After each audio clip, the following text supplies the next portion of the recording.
Oke, selamat pagi anak-anak. Bagaimana kabar kalian hari ini? Semoga kalian semua selalu diberkati oleh Tuhan, selalu diberikan kesehatan, selalu semangat dalam belajar meskipun belajar dari rumah. Anak-anak yang terkasih dalam Tuhan, pada pertemuan pagi hari ini kita akan belajar pada tema kita yang ke-7, subtema kita yang kedua pada pembelajaran yang ketiga. Anak-anak yang terkasih dalam Tuhan, sebelum Pak Guru memasuki pertemuan kita pada hari ini, Pak Guru sebelum menjelaskan, Pak Guru akan membacakan terlebih dahulu tujuan pembelajaran yang harus kalian capai pada pertemuan pagi hari ini. Tujuan pembelajarannya adalah: 1. Dengan membaca teks, siswa dapat menemukan informasi pada kalimat pertama dari tiap-tiap paragraf. Yang kedua, dengan melihat video, siswa dapat mempraktekkan tari pantanu. Yang ketiga, dengan kegiatan mencoba, siswa dapat menentukan banyak simetri lipat pada bangun datar. Nah, anakku yang terkasih dalam Tuhan, bahwa pada pertemuan-pertemuan sebelumnya kita sudah belajar mengenai paragraf, yaitu menentukan pokok pikiran, kalimat utama, dan kalimat penjelas. Paragraf itu merupakan bagian dalam suatu cerita atau karangan yang mengandung satu gagasan pokok atau pokok pikiran yang didukung oleh kalimat utama dan kalimat penjelas. Nah, sedangkan pokok pikiran itu sendiri adalah suatu gagasan ataupun ide yang mendasari dari sebuah paragraf. Pokok pikiran dapat ditemukan pada kalimat utama.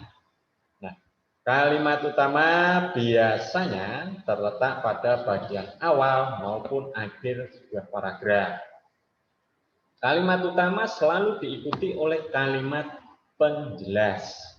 Nah, kalimat penjelas itu sendiri merupakan uraian mengenai kalimat yang berisi penjelasan ataupun rincian pada kalimat utama dalam suatu paragraf.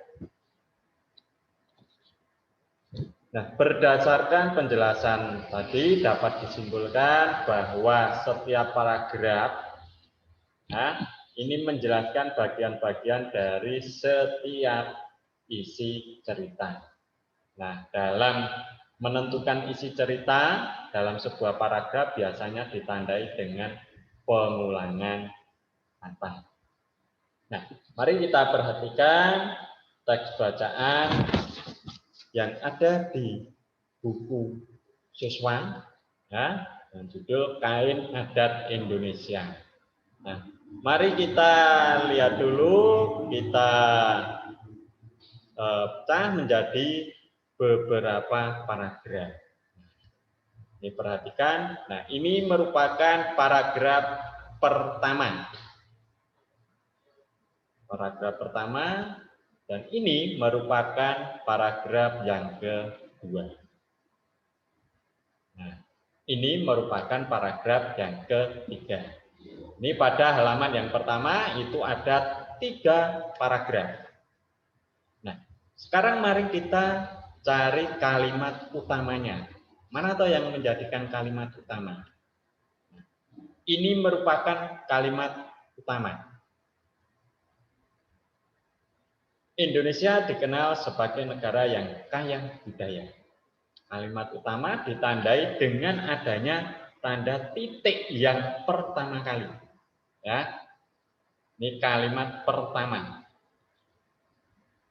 Tandai dengan tanda titik pertama kali.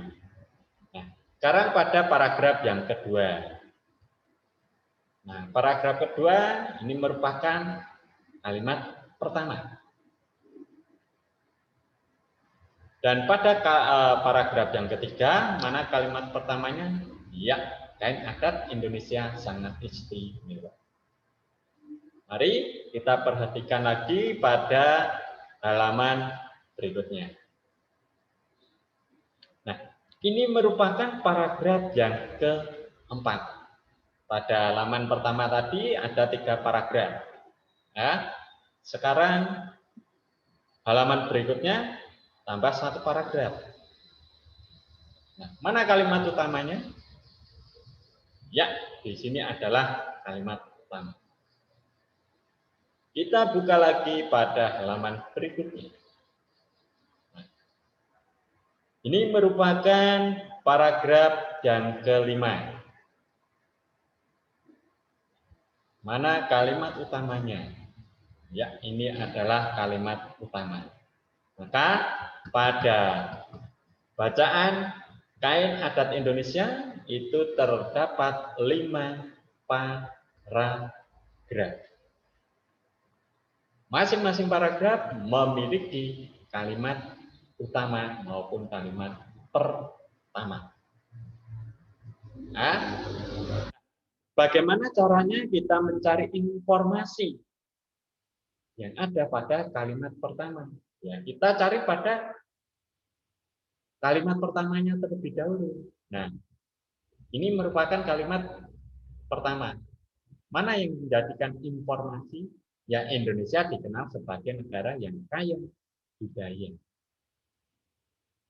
Ini merupakan informasi yang ada pada kalimat pertama. Nah, tugas kalian yang pertama, nanti silakan kalian baca teks bacaan tadi, kemudian kalian cari nama-nama kain yang ada pada teks bacaan tadi, tulis daerah asalnya.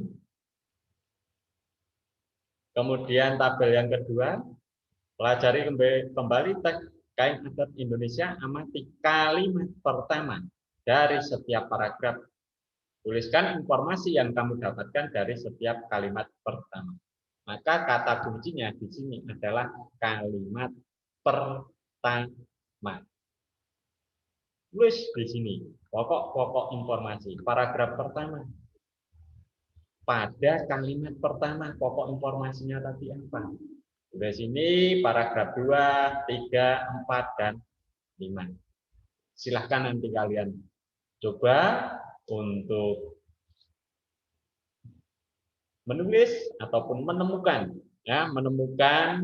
pokok-pokok informasi yang ada pada tiap-tiap paragraf. Anak-anakku yang terkasih dalam Tuhan, masih ingatkah kalian tari Pantanu yang sudah teorinya sudah Pak Guru berikan pada pertemuan yang sudah kita lalui? Tari Pantanu itu berasal dari mana? Tari Pantanu berasal dari Sulawesi Tengah.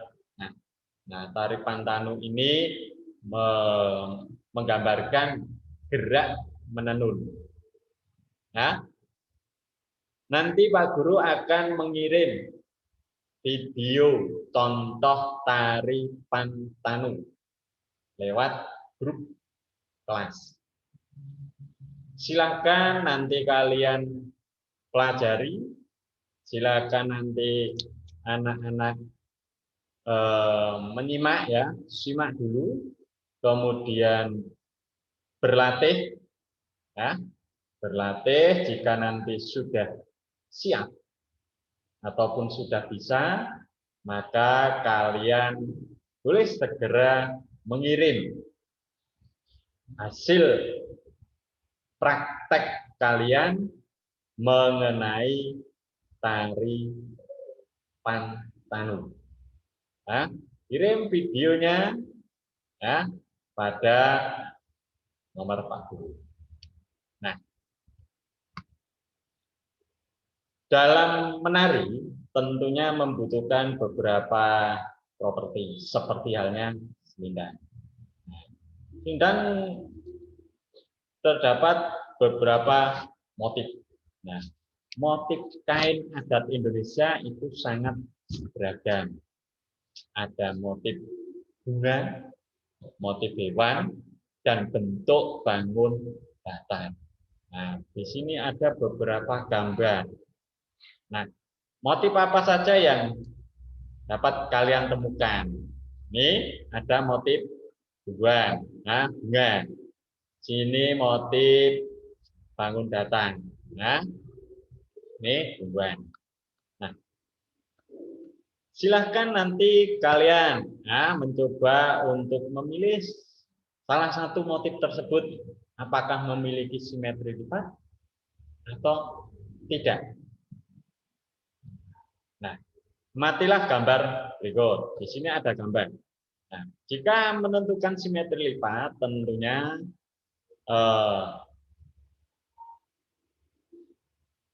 bagian sebelah ini nanti jika ditutup akan menutupi secara keseluruhan. Ya, ini dikatakan simetri lipat. Tetapi jika tidak simetris, maka tidak akan menutupi semua bagian. Nah, ini dilihat bentuknya saja juga berbeda. Bentuknya berbeda pasti akan mempengaruhi pada lipatan. Ya, tetapi jika bentuknya sama, ini tentunya akan menutupi semua bagian. Nah, contohnya pada bangun segitiga sama kaki. Seperti ini segitiga sama kaki. Nah, jika ini kita lipat tengah, maka semua bagiannya akan tertutup. Nah, terus berapa simetri lipat yang dihasilkan pada segitiga sama kaki? Tentunya hanya menghasilkan satu simetri lipat. Karena jika dilipat dalam bentuk horizontal, vertikal, ya, ini nanti tidak akan menutup semuanya. Maka ini bukan simetris. Nah, pada bangun segitiga sama kaki itu hanya memiliki satu simetri lipat. Sedangkan berbeda dengan segitiga sama sisi. Kalau segitiga sama sisi ini akan memiliki 3 simetri lipat. Nah, silakan nanti kalian menggambar beberapa bentuk bangun datar. Ya, silakan kalian gambar, kemudian kalian tentukan banyaknya simetri lipat. Ya, banyaknya simetri lipat. Gambar beberapa bangun datar, 5 nanti, kemudian tentukan banyaknya simetri lipat. Jadi ini merupakan tugas yang ketiga. Sebelum pembelajaran Pak Guru akhiri, mari kita hening sejenak untuk merefleksikan pembelajaran kita pada pagi hari ini. Pertama, apakah nama tarian yang cara geraknya seperti orang yang sedang menenun? Berasal dari manakah tarian tersebut? Oke, cukup sekian pembelajaran kita pada pagi hari ini. Pesan Pak Guru di masa pandemi ini, tetap jaga kesehatan, selalu gunakan masker, jaga jarak, jauhi kerumunan, kemudian tetap semangat, dan tetap belajar meskipun mengikuti pembelajaran dari rumah. Terima kasih telah mengikuti ataupun menyimak video pembelajaran pada tema 7, subtema kita yang kedua pada pembelajaran kita yang ketiga.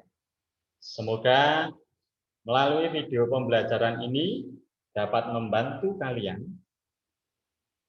dalam memahami materi pembelajaran pada pagi hari ini.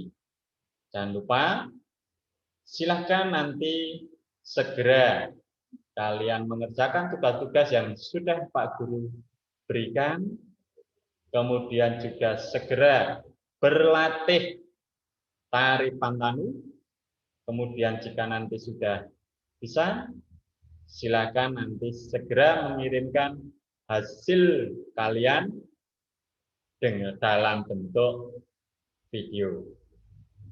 Sampai bertemu kembali pada video pembelajaran kita berikutnya. Selamat pagi, berkah dalam, Tuhan memberkati.